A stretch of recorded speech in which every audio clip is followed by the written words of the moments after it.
नमस्कार मित्रांनो, गेल्या 1.5 ते 2 महिन्यापासून महाराष्ट्रामध्ये असे काही प्रकरणं गाजतात की पूर्ण मीडियाच्या माध्यमातून असेल, इलेक्ट्रॉनिक मीडियाच्या माध्यमातून असेल की जे काही भोंदूगिरीचं प्रकरण आहे. सुरुवातीला अशोक महाराज भोंदूगिरी यांचं प्रकरण पूर्ण महाराष्ट्रामध्ये गाजलं. मित्रांनो, आपल्याला माहीत असेल, आपला हा साधू संतांचा एक महाराष्ट्र भूमी आहे, मोठे देवदेवतांची ही भूमी आहे. ज्ञानेश्वर महाराज, तुकाराम महाराज, एकनाथ महाराज, नामदेव महाराज, मोठमोठ्या संतांच्या भूमी ही आपली असून या महाराष्ट्रामध्ये मोठ्या प्रमाणात आपण या भोंदूगिरीला थारा देतो. मित्रांनो, त्या भोंदूगिरीचं प्रकरण मिटत तर पुन्हा एकदा एका वारकरी संप्रदायामध्ये मोठाच एक भ्रष्टाचाराचं प्रकरण मित्रांनो समोर आलेलं आहे. मित्रांनो, हे ढवळ्या कपड्यातले ते काही आपण काही वारकरी समजतात.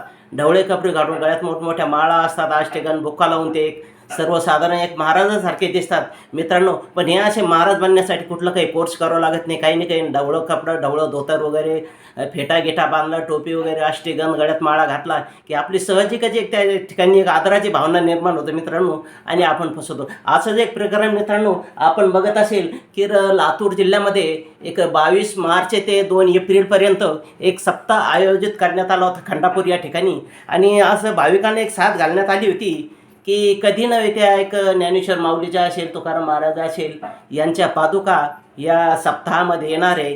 आणि त्यामुळं पूर्ण मराठवाड्यामध्ये, महाराष्ट्रामध्ये एक भल्या मोठ्या पावत्या म्हणजे 1,00,000-2 लाख बुकं छापलेत आणि मोठ्या प्रमाणात त्या ठिकाणी वर्गणी केली मित्रांनो, आणि मोठ्या करोडोनं रुपये त्या ठिकाणी जमा झाला.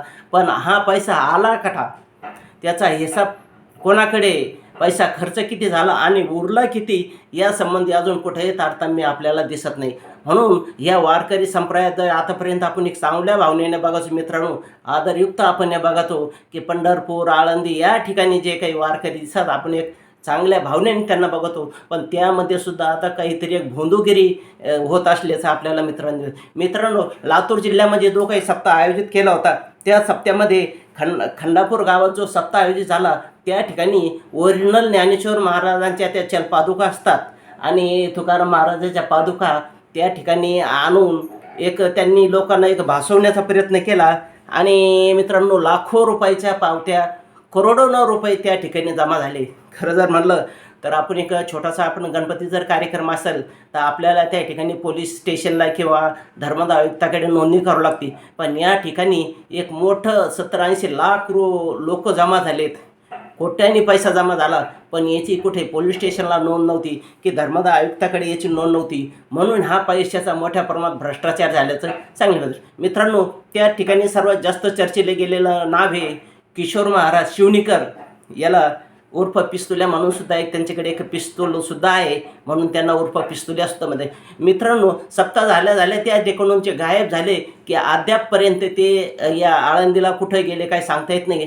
पण त्यांनी काही हिसाब दिला नाही आणि मोठं पैशाचं घावाड ते घेऊन पळून गेलेत असं आपण मीडियाच्या माध्यमातून नेहमी ऐकत असतो. मित्रांनो, खंडापूर येथे धार्मिक सप्ताह पादुका दर्शन कार्यक्रम जो आयोजित करण्यात आला होता, त्या ठिकाणी करोडो रुपयाची देणगी या कार्यक्रमासाठी झाली होती आणि लाखो भक्त या ठिकाणी आले होते मित्रांनो. भक्ताकडून देणग्या, रोख रक्कम, भेटवस्तू आणि निधीच्या स्वरूपात अनेक साहित्य त्या ठिकाणी जमा झालं होतं मित्रांनो.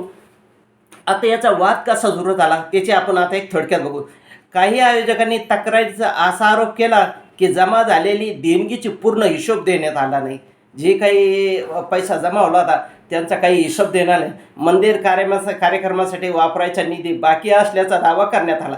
या प्रकरणी पोलिसाकडे तक्रार दाखल केली आणि तिचे तक्रार दाखल केल्याचे का आपल्याला आपण वृत्त एक आयुक्त मित्रांनो मीडियाच्या माध्यमातून.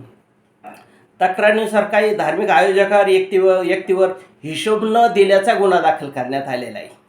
आज त्यात सर्वप्रथम हे किशोर महाराज जे आहेत ते शिवणीकर हे सर्वात जास्त दोषी असल्याचं या ठिकाणी आता निष्पन्न झालं आहे.